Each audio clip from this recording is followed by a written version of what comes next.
Hello, നമ്മളിപ്പോൾ കഴിഞ്ഞ ദിവസം ഇട്ടിരുന്ന അമൃതം പൊടി വെച്ചിട്ടുള്ള ഐറ്റത്തിൻ്റെ ഡീറ്റെയിൽഡ് വീഡിയോ ആണ്. അപ്പോൾ നമ്മൾ സാധാരണ അട്ടമാവ് കുഴയ്ക്കുന്ന പോലെ തന്നെ നമ്മുടെ അമൃതം പൊടി കുറച്ച് ഉപ്പൊക്കെ ഇട്ടിട്ട് ഒന്ന് കുഴച്ചെടുത്ത് പരത്തി റൗണ്ട് ആക്കി എടുക്കണം. അപ്പോൾ നമ്മൾ റൗണ്ട് ചെയ്യുമ്പോൾ അത് കറക്റ്റ് വരാത്തത് കൊണ്ടാണ് ഞാനൊരു പാത്രം എടുത്തിട്ട് റൗണ്ട് ചെയ്തെടുത്തത്. അങ്ങനെ നമ്മളെല്ലാം റൗണ്ട് ആക്കിയിട്ട് എടുക്കുകയാണ്. എല്ലാം പരത്തിയിട്ടിട്ടുണ്ട്. പിന്നെ ബാക്കി വന്ന കുഞ്ഞൊരെണ്ണം ശിവുവിന് വേണ്ടിയിട്ട് ചെറിയൊരു സ്മൈലി ഇട്ടു.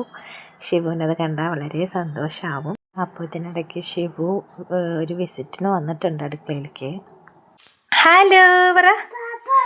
പാപ്പം പറ. ഇതാരുടെ പാപ്പ? ചുച്ചുവിൻ്റെ പാപ്പം. ആരുടെ? ചുച്ചുവിൻ്റെ പാപ്പം. തിന്നാറായിട്ടില്ല, വെന്തിട്ട് തരാം. പറ, ചുച്ചുവിൻ്റെ പാപ്പം.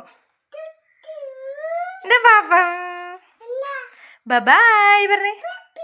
പിന്നെ നമ്മളിതിൻ്റെ ഉള്ളിലേക്കുള്ള ഫില്ലിങ്ങിനുള്ള കാര്യങ്ങളാണ് ഇനി ചെയ്യാൻ പോകുന്നത്. അപ്പോൾ അതിന് വേണ്ടിയിട്ട് നമ്മൾ കുറച്ച് ഓയിലോ എന്താണോ നിങ്ങൾ യൂസ് ചെയ്യുന്നത് അതെടുക്കാം. അതിലേക്ക് സബോള അരിഞ്ഞു വെച്ചത് ഇടാം. ഇതിൻ്റെ കണക്ക് കാര്യങ്ങളൊന്നും ഞാൻ പറയുന്നില്ല. നമുക്ക് എത്രയാണോ ഫില്ലിങ് വേണ്ടത് അതിനനുസരിച്ചിട്ട് നമ്മളിടുക. എന്നിട്ട് അതിലേക്ക് കുറച്ച് ഉപ്പിടുക, മഞ്ഞൾപ്പൊടി ഇടുക, കുറച്ച് കുരുമുളക് പൊടി ഇടുക. ഇത്രയും ഇട്ടിട്ട് നന്നായി വഴറ്റിയെടുക്കണം. നമ്മൾ കളർ ചേഞ്ച് ആവുന്നത് വരെ തന്നെ നമ്മൾ വഴറ്റിയെടുക്കുക. നല്ല രീതിയിൽ വഴറ്റിയെടുത്ത് കഴിഞ്ഞ് നല്ല ടേസ്റ്റ് ആയിരിക്കും. അതിന് ശേഷം നമുക്ക് ആവശ്യമുള്ള മുട്ട അതിലോട്ടിടുക. ഞാൻ മുട്ടയുടെ ഫില്ലിങ്ങാണ് ചെയ്യുന്നത്. പച്ചക്കറി വെച്ച് ചെയ്യേണ്ടവർക്ക് അങ്ങനെ ചെയ്യാം. പിന്നെ ഞാൻ നോക്കിയപ്പോൾ വീട്ടിൽ അന്ന് ബീട്രൂട്ട് ഉപ്പേരി വെച്ചിട്ടുണ്ടായിരുന്നു. അപ്പോൾ അത് കുറച്ചിട്ടു, ഒരു കളർ വ്യത്യാസം കിട്ടാൻ വേണ്ടിയിട്ട്. അപ്പോൾ നമ്മുടെ ബീട്രൂട്ട് ഉപ്പേരിയും കൂടി ഇട്ടിട്ട് നന്നായിട്ട് മുട്ട ചിക്കി പൊരിച്ച് വെച്ചിട്ടുണ്ട്. ഇനി നമ്മളത് ഫില്ലിങ് ചെയ്യണം. ഫില്ല് ചെയ്തതിന് ശേഷം നമുക്ക് ഇലയിലാണ് നമ്മളതൊന്ന് ആവി കയറ്റിയെടുക്കുന്നത്. അപ്പോൾ അതിന് വേണ്ടിയിട്ട് ഇല ഞാൻ നന്നായിട്ട് വാട്ടിയെടുത്തിട്ടുണ്ട്. കഴുകി വൃത്തിയാക്കിയിട്ട് ഗ്യാസിൽ വെച്ചിട്ട് തന്നെ വാട്ടിയെടുത്തിട്ടുള്ളതാണ്. അപ്പോൾ വാട്ടിയെടുക്കുന്നതാണ് നിങ്ങൾ കാണുന്നത്. അതിന് ശേഷം നമ്മുടെ അമൃതം പൊടി വെച്ചിട്ട് നമ്മൾ ഉണ്ടാക്കിയെടുത്ത ഓരോരോ റൗണ്ടുകളുടെ ഉള്ളിലേക്ക് നമ്മൾ ഈ ഫില്ലിങ് നിറച്ച് നമ്മൾ പണ്ടത്തെ പോലെ ഇങ്ങനെ ഒരു പൊതി ഉണ്ടാക്കുമല്ലോ, മിഠായി പൊതി പോലെ ഉണ്ടാക്കുമല്ലോ, മടക്കി 4 മടക്കായിട്ട് മടക്കുന്നത്. ആ രീതിയിലാണ് മടക്കിക്കണം. ഞാൻ ഒറ്റ കൈ കൊണ്ടാണ് ചെയ്യുന്നത്, അതുകൊണ്ടാണ് എനിക്ക് കാണിച്ചു തരാൻ പറ്റാത്തത്. ഒരു കയ്യിൽ എൻ്റെ മൊബൈലാണ് ഷൂട്ട് ചെയ്യുന്നതിന് വേണ്ടിയിട്ട്, മറ്റേ കൈ വെച്ചിട്ടാണ് എൻ്റെ പ്രയോഗം മുഴുവൻ. അപ്പോൾ അതുകൊണ്ടാണ് എനിക്ക് മര്യാദയ്ക്ക് കാണിച്ചു തരാൻ പറ്റാത്തത്. അപ്പോൾ നമ്മളെല്ലാം അങ്ങനെ മടക്കിയെടുത്ത് നമ്മുടെ ആവി കയറ്റിയെടുക്കുകയാണ്. അപ്പോൾ നമ്മൾ ഇഡ്ഡലി പാത്രത്തിലാണ് ആവി കയറ്റിയെടുക്കുന്നത്. എല്ലാവരും അങ്ങനെ തന്നെ എടുക്കാറ്, ഞാനും അങ്ങനെ എടുക്കുന്നു.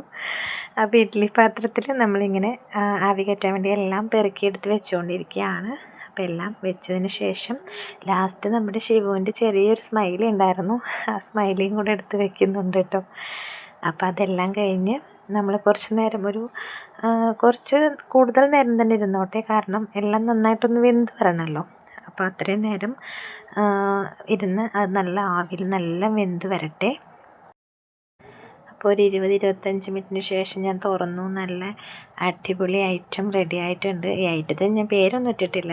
അപ്പോൾ എന്തെങ്കിലുമൊക്കെ പേര് സജസ്റ്റ് ചെയ്യാം കേട്ടോ. അപ്പോൾ നമ്മുടെ ഐറ്റം റെഡി ആയിട്ടുണ്ട്. ഇനി നമ്മൾ ടേസ്റ്റ് ചെയ്യുന്നതിന് വേണ്ടിയിട്ട് നമ്മുടെ വീട്ടിലെ കുഞ്ഞ് ശിവു, അപ്പോൾ ശിവു ആണ് ടേസ്റ്റ് ചെയ്യാൻ വരുന്നത് കേട്ടോ. കുട്ടൻ്റെ സ്മൈലി വന്നേ. കഴിച്ചു നോക്കി. ടേസ്റ്റ് ഉണ്ടോ? ടേസ്റ്റ് ഉണ്ടോ? ഇതെങ്ങനെയുണ്ട് നോക്കിയേ. കുട്ടന് വേണ്ടി മമ്മ ഉണ്ടാക്കിയ പാപ്പം.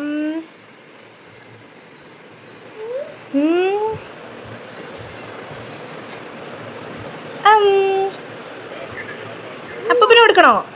കൊടുക്കാം കേട്ടോ. ഇത് കഴിക്കാതെ കടിച്ച് തിന്നണേ. അപ്പൂപ്പന് കൊടുത്തു കേട്ടോ മമ്മ. അപ്പൂപ്പ എങ്ങനെയുണ്ട്? ഓക്കെ, അടിപൊളി. ബൈ പറഞ്ഞേ. ബൈ. കുട്ടൻ പാപ്പം കഴിച്ചു. അപ്പം നമ്മുടെ വീട്ടിലെ കുഞ്ഞു കുട്ടിക്കും വലിയ കുട്ടിക്കും നല്ല ഇഷ്ടമായി. അപ്പോൾ എല്ലാവരും ചാനൽ സബ്സ്ക്രൈബ് ചെയ്യണം, ഷെയർ ചെയ്യണം, ലൈക്ക് ചെയ്യണം. Bye bye. Thank you.